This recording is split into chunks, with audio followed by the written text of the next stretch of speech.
Stallion. I'm coming back to you with another Live Events Change Lives. I'm telling you, when we were together in January in Birmingham, I was so pumped up. 100 of our favorite friends finding ways to become financially free and get there faster. We got to do it again. Let's get together in the music city capital of the world, Nashville, Tennessee, August the 25th through the 27th. No doubt, Russ. Live events do change lives, just like Rick, who left his job 9 months earlier as a result of being at this event in Birmingham. The relationships are the accelerator. And I can't wait to hear your story when you join us. Go to wealthwithoutwallstreet.com/live.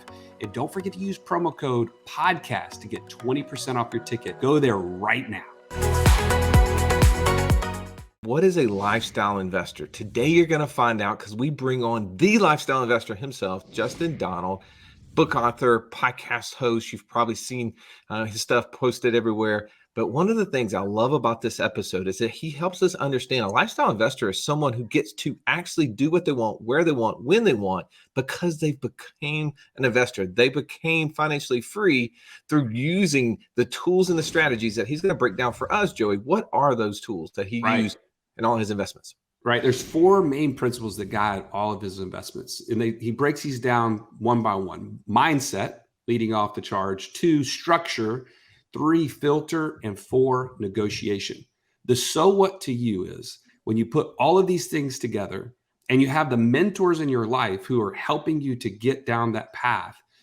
Justin was able to retire his wife as a school teacher with one deal, and she's no longer has to go to school. Could that be you? Just by listening to today's episode, let's dive in right now with Justin Donald.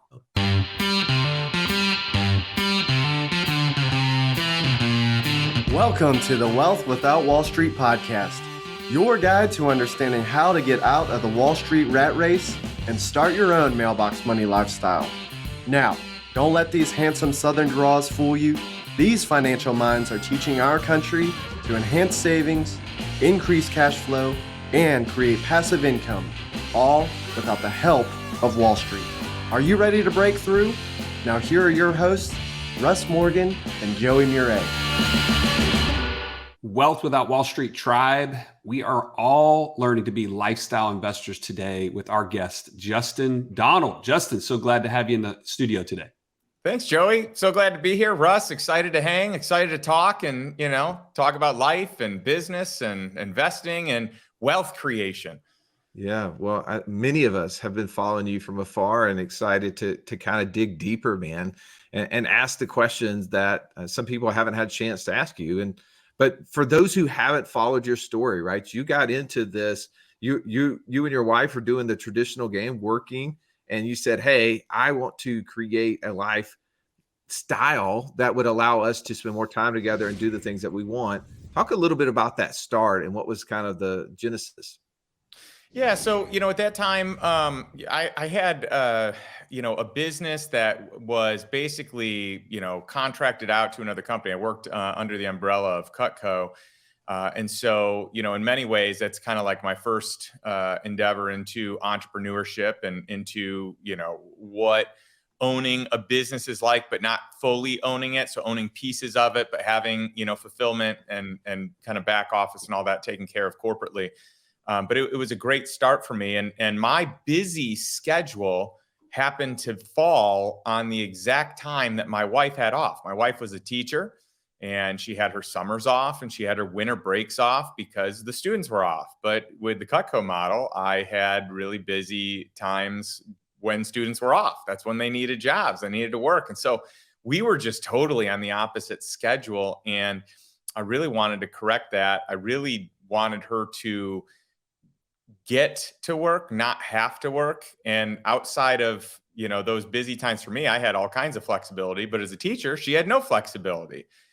So it was one of those things where I knew at some point I wanted to buy my time back, but I knew it was more important, first and foremost, to buy her time back, get us on the same schedule.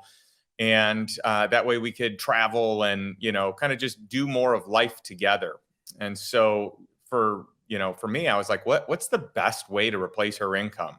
It's hard in one fell swoop to replace someone's income. Like if you buy a rental house, you're probably not replacing your spouse's income. Luckily as a teacher, she wasn't making a huge income, but it was still more than what, one single family home was going to provide. So luckily I had some friends that were investing in mobile home parks. And at first I thought they were crazy. I remember one of my buddies said, "Hey, Justin, I'm going to sell all my single family homes and I'm going to buy mobile home parks. And I'm going to go to a boot camp. Do you want to come with me?" And he was really excited. And I was like, "No, that sounds horrible. I have no interest whatsoever in buying mobile home parks." But I just sat back and I watched, and he did really well. And he bought his time back. He bought his wife's time back, his time back, and just had this abundance of time making really good income, and not from very many acquisitions. I mean, even just one or two. And I thought, you know what? Why am I not just taking this playbook? And so I decided to dive in. I ended up going to a boot camp to learn how to do it from the authority in the space. And, the rest is kind of history. I bought my first park. It was a seller finance deal. I only had to put 15% down, and the cash flow from that deal was more than what my wife was bringing in after tax. And so in one fell swoop, we were able to replace her income and buy her time back. Dude, that's fantastic. And here's the thing I love about this is that you watch someone else do it, right? So you had kind of a mentor, if you will, but then you paid to go get the knowledge. I mean, I had a buddy of mine that did this too. I think he read a handful of books. Next thing you know, he's running a Mexican brothel out of one of them. He's telling me about what a disaster it is. And it's the opposite effect, right? Like he was probably the one seller financing it to you. Like, let me get out of this deal as quickly as possible.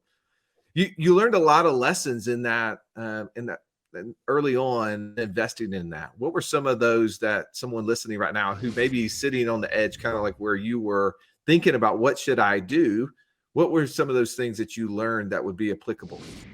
Well, I mean, I learned so many lessons. I mean, we could do a whole podcast episode just on the lessons. I mean, for starters, I was the hard money for my friend. And so I was earning a return. He's like, "I'll give you 10% on your money." And I was like, "Well, that's really good. I'll take it." But there's no upside, right? So as a hard money lender, you make your points, you make your, interest payments, and the interest is your return, right?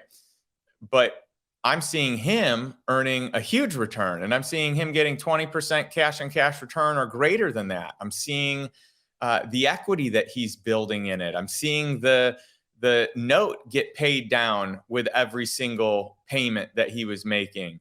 And then I'm seeing the value of the property increase as he's making it better, and as rents increase, and as he's bringing in, tenants that are, bringing it to full occupancy. And so it was just very obvious from the standpoint of, do I want to have a better return in a very safe asset, an asset class? And the answer there was yes. So that was a great lesson that I learned. But another lesson is that I'm a really good copycat. Why on earth should I try and reinvent the wheel if I have all these smart people that have paved the way before me that I can just copy them? And maybe when I get close to as good as them, or close to, let's just say, proficient, I can innovate. But I didn't even feel like I needed to innovate until I had this thing down, right? So for me, it was like, why reinvent the wheel? Just pick people that are good, that are best in class, that are experts at the things that they do, and just emulate what they do. There's a playbook, success leaves clues. And, I want to do that. And then the other thing, and again, I could probably give you 10 lessons, but here's a really good one. I like to do whatever it is that I'm later going to delegate. And so that way I know what I'm doing. I know that the person that's taking it on is doing well. And I'm really good at making mistakes at the beginning and then figuring them out, and then finding the process that works, then actually building a process. And once I have a process, I feel like I can plug someone in. And so this is a great model in business where you can build those systems, you can plug other people in, and then that, really eliminates or reduces your time as the owner spent in the business. That's a great, I wish we had time to go into all of those. One thing today, I feel like we can get into some of the guiding principles that you have for investments. I think there's a lot we can dig into, but before we do, talk about the mental part, the mindset of you and your wife. You're having this conversation. She's a school teacher. She wants to have that freedom too, I assume, because you guys are like two ships passing in the night with your schedules. But talk about this conversation. Hey, my buddy's done this. I'm thinking we're going to invest in mobile home parks, honey. So what's that like? What's that conversation like, and how does it unfold from there? Well, first of all, I think my wife thought I was crazy way early on because I just love going to conferences and I love like learning and I read a ton. And so, I mean, there is a point in time I go to these different, conferences or motivational speaker events. And she's like, "You're doing what?" I'm like, "Do you want to come with?" "No, I got no interest in doing that." And what's great is over time, I feel like the needle moved. And so she really got into a lot of the things that I was doing and started going. I mean, we went to some Tony Robbins stuff, which is cool. She thought I was crazy at first. So that was fun. So when I talked mobile home park, she was like, "I don't know. I've got a good job. My parents have good jobs." Her mom was a teacher. Her dad worked for Department of Revenue for the state of Missouri. And it was just really like take the safe route, get a job that has a pension that you can retire from, put in the time. So she was a little put back at this and was unsure. I would say for sure a little uncomfortable at first. It helped that we had a friend that she knew that did well with it. So that was, part of it. But she also knew my, crazy ideas from early on and all the things that I wanted to build and the lifestyle that I talked about having. And, she probably thought it was a pipe dream way back when, but it's been neat to see a lot of that kind of play out over the years. And she's had to trust me on a lot of things, and she's had to be okay kind of standing by and like living through some of the mistakes I've made also. So I, definitely appreciate that.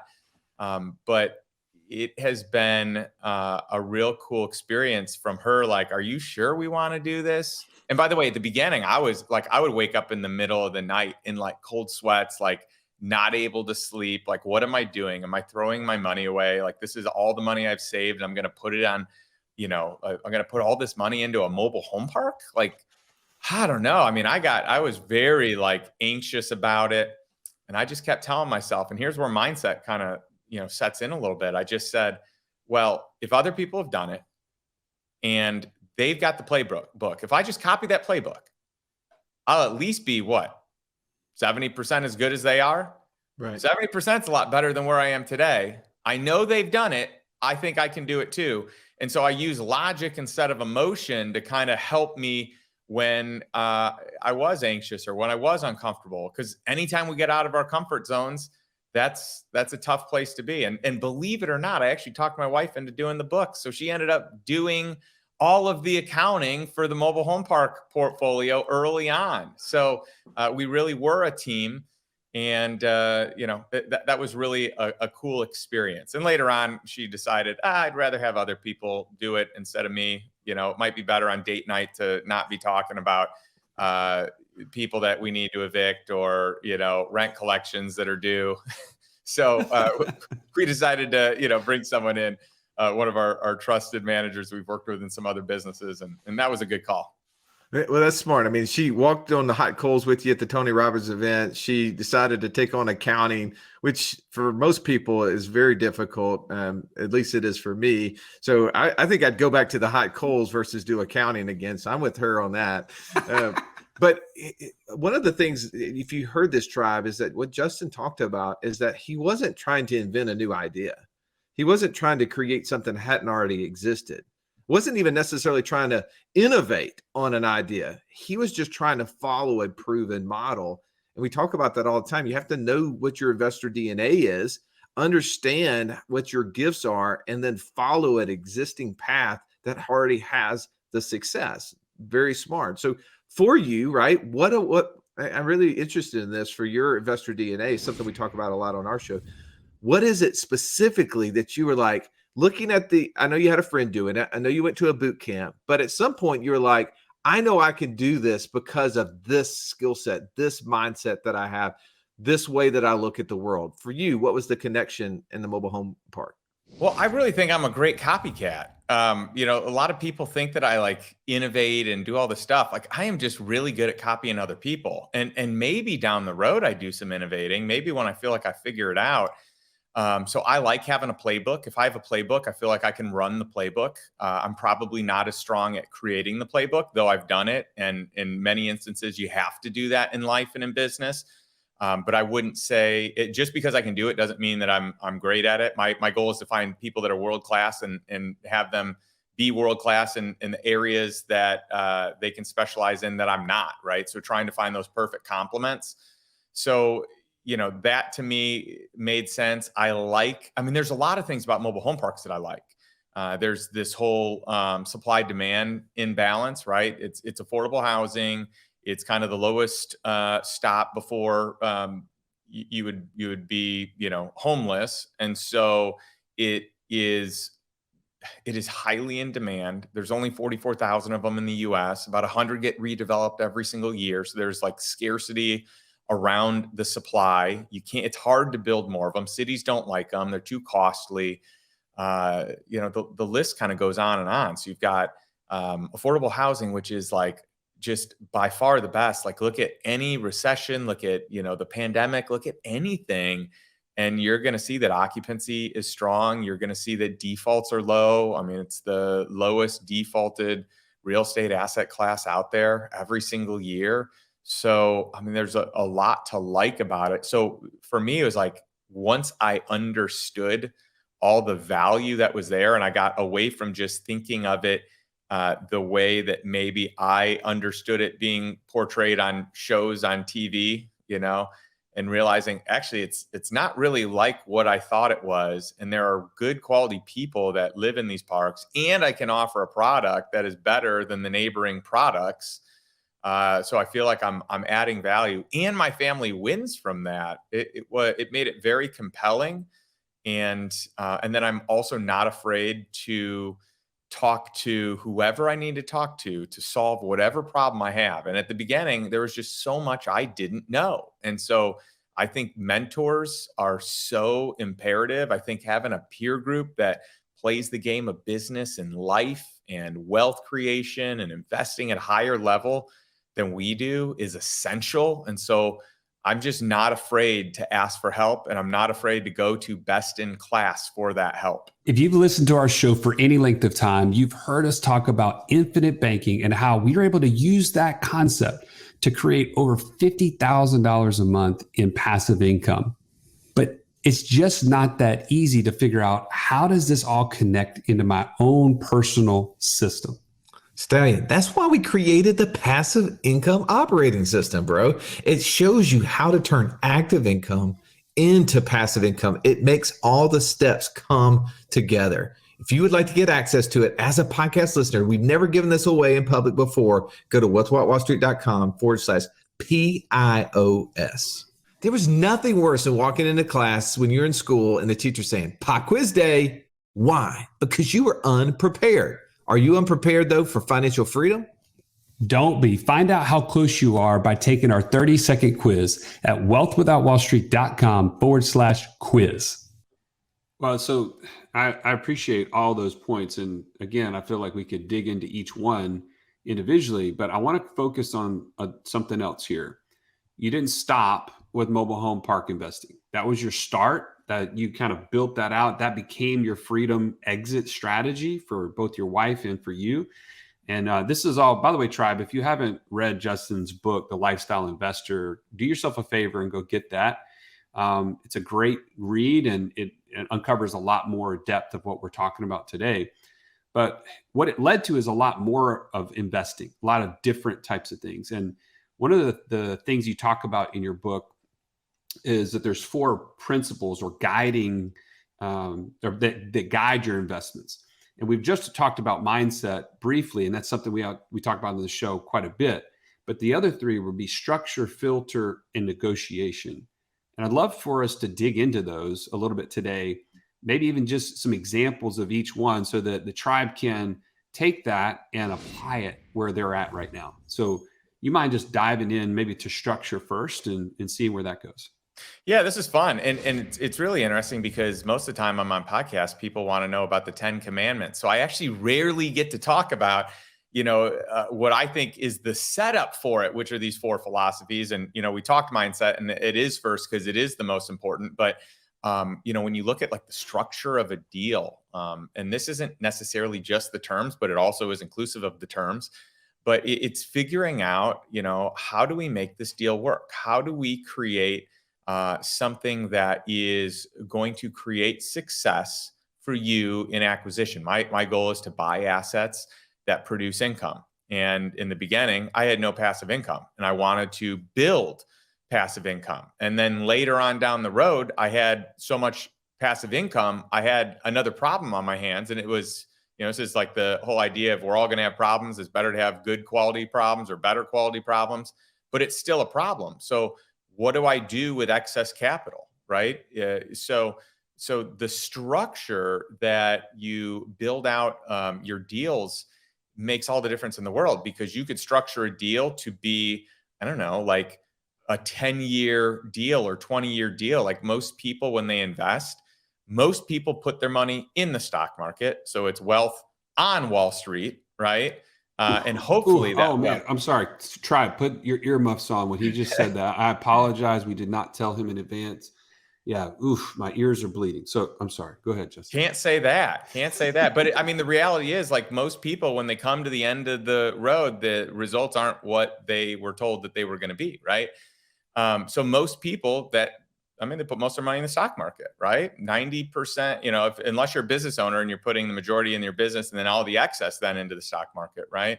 And then from there, for whatever reason, people love to, I think maybe it's cool or it's societally correct or a norm to like invest in these high risk, early stage seed investment, type of companies where you don't even know if that investment went well for like 10, 15, 20 years. And if you keep that strategy, you may have invested in a ton of deals, not knowing that strategy or your process doesn't work until year 20 when that company doesn't make it, right? It's just so high risk. And it's so crazy to me how many people do that. So for me, I wanted to create a structure that is a safer structure. How do I get principal back quickly? Because that de-risks the deal. How do I get cash flow right away? That de-risks the deal. How do I put less down? That de-risks the deal. And there's so many different ways. How do I have proper protection in place? Collateral.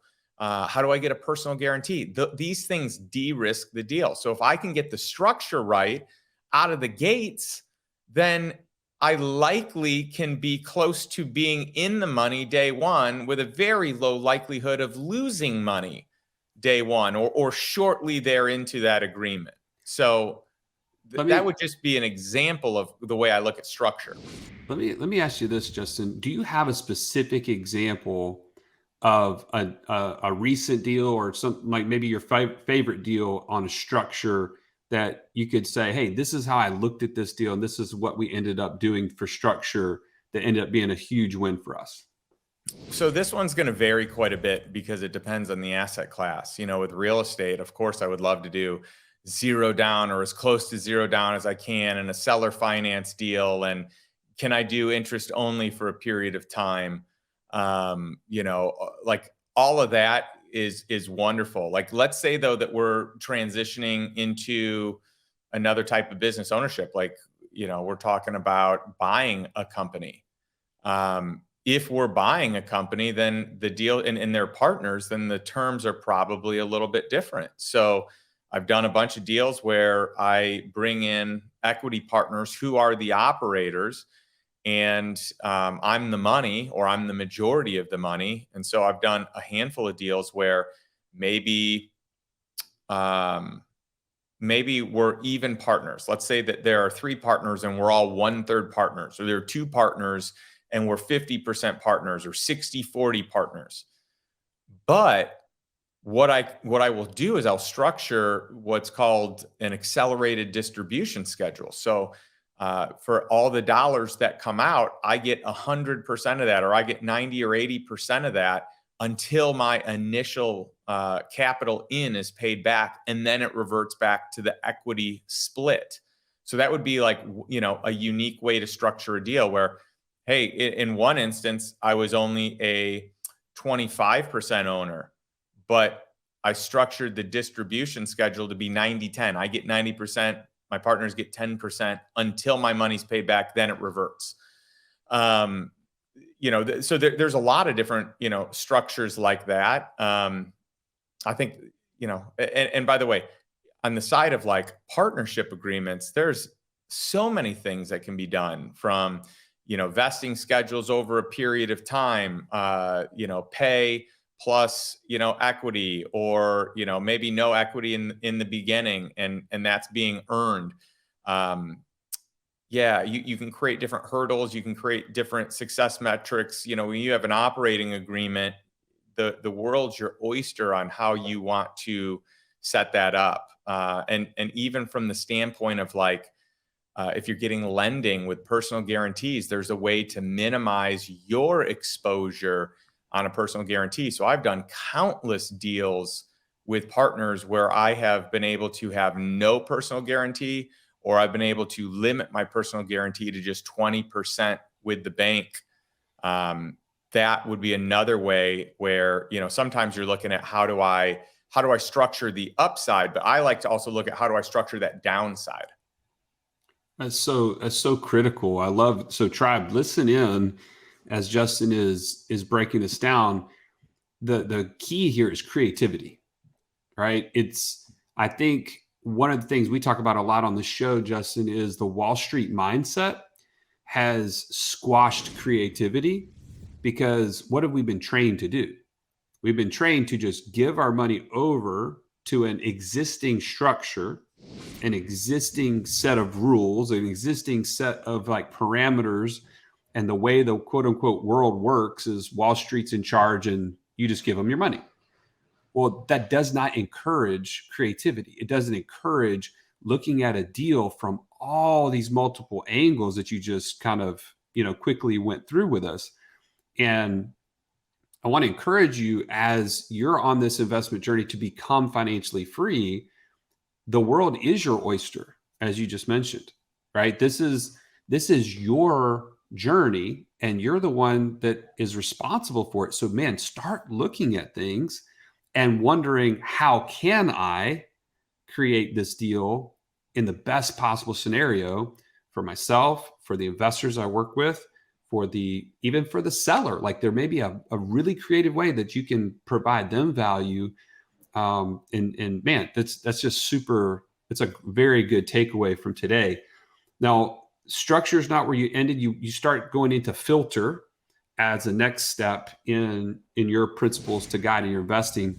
How would you explain that? And then maybe a specific example of a way that you've used a filter to help you.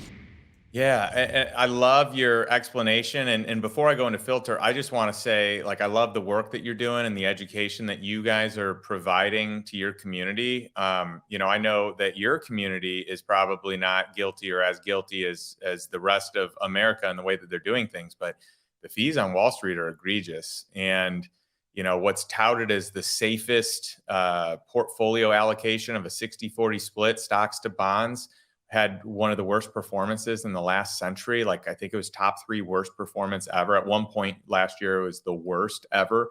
And this is supposed to be the safest, not to mention from a money manager standpoint, you only have in the last 15 years, 5% of the money managers that outperform the S&P 500 index. And in the 15 years before that, only 4%. Oh, and by the way, no one repeated. Right. So whoever outperformed, prior to that didn't outperform the next 15 years. So like, the odds of getting ahead are not good. And talk to anyone who's about to retire. I almost with certainty will guarantee that they will tell you that the numbers did not play out the way that they were projected. So I think it's important most people want to outsource this to someone else because maybe they don't have the education. And I just encourage everyone, this is something to take ownership of, your finances, your investment, your wealth creation. This is not an outsourceable thing. as you grow your foundation and your understanding, your education, aspects can be outsourced, but the education piece, the basic foundation that exists cannot be outsourced. 100%. 100%. Yeah. In fact, I know, Justin, you're a believer, and we talk about this on our show quite a bit. Like, we are called to be stewards, and the steward, if you remember in the parable of the talents, what did the owner come back to the third steward, and what did he say? He said, "You wicked and slothful servant." Well, sloth is the exact thing that we're talking about. When I don't take ownership and I literally abdicate that to somewhere else, or I put my head in the sand, that is the opposite of what we're called to do. And so it is a participatory sport. It is something, whether you want to or not, it is what you're called to do. So great point. I just want to reiterate that. No one else is going to be as good of a steward of your money as you are. Everyone else, the infrastructure that is set up, even from a compensation standpoint, is opposite. It's out of alignment with you as an investor, right? People that manage your money get compensated by different fee structures and different investments. And they, there are studies done on this showing that a lot of these money managers don't even invest their dollars in the same thing that they put their clients in, because they earn higher commissions in those products. And so they're doing that. I mean, we could talk all day. We could do an episode just on that, but to stay on topic, to stay on point, the filter, I think, is so important. I think this is so overlooked. And really what I want to say is everyone should come up with their own investment criteria. What are your goals in investing? Like, what are your outcomes that you want? And you should create, I teach my mastermind this, and we go over this all the time. I mean, we literally had a 3-hour session just on investment criteria and creating a 1-page sheet that can encapsulate all the things that you're looking for. Because when you have an investment criteria, and here are my 20 questions that are really important, or here's my 20 criteria that are really important to say yes to a deal, that is helping to create the right filter for the type of deals you want to do. So, for example, if you're trying to create passive income, but you aren't looking at deals that are passive income based, emotionally, you're going to want to do these deals because they all sound great in the moment. But if passive income is your number one thing, that should be on your investment criteria. It provides passive income. You can even say the cadence on a monthly basis or on a quarterly basis. I think, and there's a lot of things like, if I'm doing a syndicated deal, that the sponsor has had experience and has been a sponsor for over 20 years and has actually navigated recessions in the past and has performed well. Or the pro forma from the last deal that went full cycle has actually it projected correctly, right? The pro forma was met. It was spot on, or it exceeded. What I like is it exceeded expectations, because that tells me they're conservative, and I like that too. So the list goes on and on. But what I want is a list that helps me say no. Why? Most deals are bad. I want to go into every deal saying, no, this is a bad deal. I'm out unless I can prove that I'm in. And I think that's a much better framework than, ooh, this deal's really good, let me disprove it, because then emotionally you're tied into it being a yes. I think we should be emotionally tied into it being a no, because most deals don't make it. Most companies don't make it. Most investments don't go well.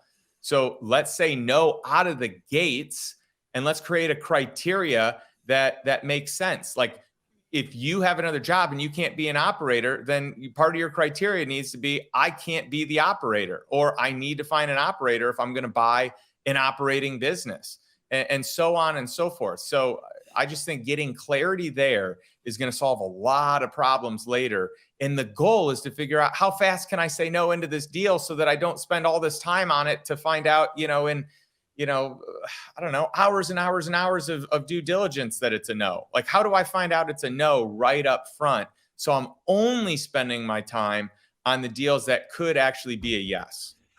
I want a list that tells me I'm out. Did you hear what he said there? That's amazing. I think too oftentimes we're looking for deals to say yes to instead of looking at enough deals to understand the few that actually would meet that criteria, that investment buy box, if you will. I love that. It's such a great point. All right, the last thing on your principles is in negotiation. Dig into negotiation, because I think so few people, other than reading Chris Voss's book, don't really understand negotiation at all. How do you utilize that in a deal?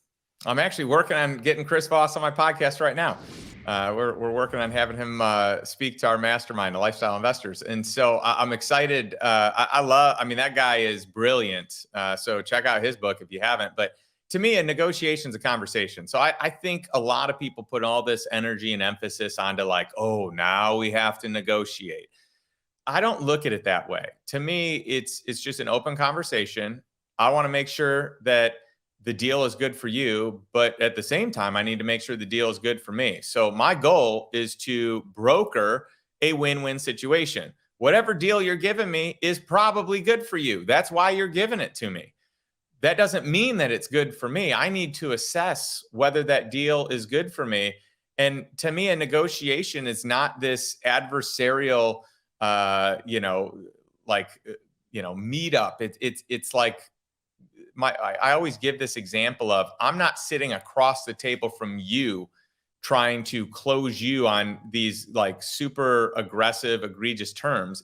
I'm sitting on the same side of the table as you, and we're trying to figure out a resolution that is good for all parties, that everyone feels like this is a win for them. And it might not be like a slam dunk, right? In many instances, a slam dunk is probably too weighted to one side.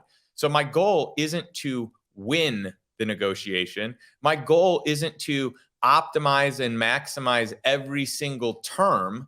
My goal is to have a good rapport, have a good conversation, and meet somewhere in the middle and figure out what's important to you, and then share what's important to me, and how can we satisfy both? Because usually, and we could use real estate as an example, usually the seller has a price, and the price is most important and terms are least important. Well, generally as a buyer, terms are most important to me, right? So like we can find common ground where you want that price. Cool. I want to help you get that price. Here are the terms I'm going to need to get to that price. So so the whole negotiation is, how can we win together? That makes a lot of sense. And I do think that there's a stigma around the term negotiation, that there's even this idea that someone has to lose, right, in order for it to actually be successful negotiation. But to your point, the one thing that you imply in what you're saying here is that you got to have a direct conversation with the seller. How many of us are investing in a position to have that conversation? And that's a big takeaway for me. Like, Tribe, if you're missing this, you need to be in the position of relationship, right? We talk about there's 5 aspects of a deal: money, opportunity, time, experience, and relationship. That's the redneck way of spelling motor, right? Justin, I don't know if you knew that. That's us Alabama guys. That's how we spell motor.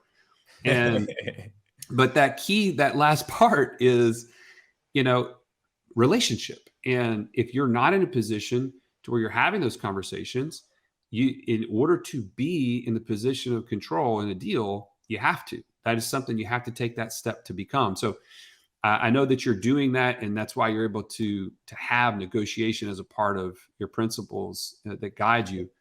Russ, I feel like we've kept Justin too long already, and we should continue for like 2 more hours. What do you think? Justin, we need to have you back for sure. We're grateful for you coming and sharing this, but we want to be a good steward of your time. But for those who are listening to this and they're just fascinated, maybe they've been following you for a long time and they want to go deeper, where would you point them to so that they can get more connected with you? Well, probably the best place for anyone that really wants to take the next step. Like on my podcast, I always say, what's one step you can take today to move towards passive income and financial freedom, and move towards a life by design, not by default. And so my goal is to help someone, move forward right away. And so what I'd love to offer your crew, your community is just access to some people in my organization that are happy to do a strategy call with them, a free one-on-one call to talk about where they are and where they want to go and what programs, products, resources may be best for them in that, in that journey, in that next step or next stage of their professional or financial journey. So if you go to lifestyleinvestor.com/strategy, that would be the best place to get started. And someone on our team would be happy to meet with you. Man, fascinating. Thank you so much for one, offering that, and then two, just providing so much value to the world and helping people live a lifestyle by design, not by default. What a great quote that is. Justin, and if can I chime in on one other thing real quick? Please. Go for it. Yeah. So to me, it is really important on the negotiation side. I know we just, we're kind of wrapping that up, but like I look at every person I do business with as someone I can have another deal with. And because of the way I structure it, because of the relationship that I develop, I have had a lot of repeat deals and repeat business. And it's incredible because some of the second deals, third deals, fourth deals, fifth deals are like so much better than the original deals, but they wouldn't come back if I didn't create a situation where they also won. Right. So I want to say that that's really important. And by the way, in my book, I literally outline everything. My goal was to give everything away I possibly could in the book. So you can find the book anywhere, and all the proceeds of Lifestyle Investor go to fighting human trafficking. So I haven't taken a profit from that book. We've donated hundreds of thousands of dollars now to the human trafficking prevention efforts all across the globe through the Tim Tebow Foundation and Love Justice International. And, I'm really proud of the work that we're able to do, not just on the financial freedom side, but on the real human life freedom side. Duh. Tribe, go buy the book right now, please, for love. This is what a great cause, and it'll help you and help someone else at the same time. Justin, thank you again for coming on, man. Pleasure to have you. Thanks for having me. Tribe, as always, we thank you for listening to this. If you found value, take time to rate and review it. Share it with somebody else who maybe needs to hear the message that Justin shared today. As always, have an amazing day. This has been the Wealth Without Wall Street podcast. Don't forget to subscribe to the show to break free of the Wall Street mindset and begin building wealth on your own terms in places you understand so that your wealth will never run dry. See you next episode.